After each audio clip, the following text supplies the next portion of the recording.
Ranjini ഹരിദാസിന്റെ YouTube ചാനലിൽ ഓജി സുനിൽ അതിഥിയായി എത്തിയത് സോഷ്യൽ മീഡിയയിൽ ചർച്ചയാകുന്നു. അടുത്ത കാലത്ത് സോഷ്യൽ മീഡിയയിലെ വിവാദ താരമാണ് ഓജി സുനിൽ. ഇയാൾ മാഫിയ ആണെന്ന് വരെ പലരും പ്രചരിപ്പിക്കുന്നുണ്ട്. ഇതിനിടെയാണ് രഞ്ജിനി ഹരിദാസിന്റെ ഷോയിൽ ഓജി സുനിൽ എത്തിയിരിക്കുന്നത്. രഞ്ജിനിയുടെ ഇന്റർവ്യൂകളുടെ സ്വീകരണം കാഴ്ചയിൽ പലർക്കും ഈ ഇന്റർവ്യൂവിൽ എതിരഭിപ്രായമുണ്ട്. രഞ്ജിനിയും ഓജി സുനിലും അടുത്ത സുഹൃത്തുക്കളാണ്. ഓജി സുനിലിനെ പരിചയപ്പെടുന്നതിനെക്കുറിച്ച് രഞ്ജിനി സംസാരിക്കുന്നുണ്ട്. സ്കൂൾ കാലഘട്ടത്തിന് ശേഷം യാഥാർത്ഥ്യ ലോകത്തേക്ക് കടക്കും.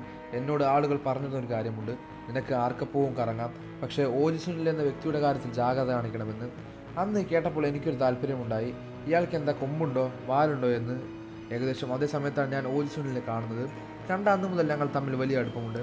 സഹോദരനെ പോലെയാണെന്നും രഞ്ജിനി ഹരിദാസ് പറയുന്നു. ഓജിക്ക് ഒരുപാട് ചീത്തപ്പേരുണ്ട്, പക്ഷേ എനിക്ക് ഓജിയെ വർഷങ്ങളായി അറിയാം. ചീത്തപ്പേരുള്ള ഓജിയുമായി എനിക്കറിയാവുന്ന ഓജിയെ റിലേറ്റ് ചെയ്യാൻ പറ്റുന്നില്ല. എനിക്ക് മനസ്സിലാകും, കാരണം ഞാൻ ഭയങ്കര തെറ്റിദ്ധരിക്കപ്പെട്ട ആളായിരുന്നു കുറേ കാലം. എന്തുകൊണ്ട് ആളുകൾ മണ്ടന്മാരായിരിക്കുന്നതെന്ന് മനസ്സിലാകുന്നില്ല.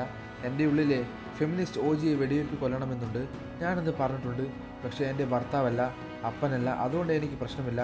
എന്നാൽ അതിൻ്റെ പേരിലല്ല ചീത്തപ്പേര്. നല്ല സുഹൃത്താണ് ഓജി സുനിലെന്നും രഞ്ജിനി ഹരിദാസ് പറയപ്പെടുന്നു. ചീത്തപ്പേര് ഞാൻ കാര്യമാക്കില്ലെന്നും ഓജി സുനിൽ പറഞ്ഞു. കൂടുതൽ വാർത്തയും വിശേഷങ്ങളും ഈ വീഡിയോ ലൈക്ക് ചെയ്ത് ചാനൽ സബ്സ്ക്രൈബ് ചെയ്യുക.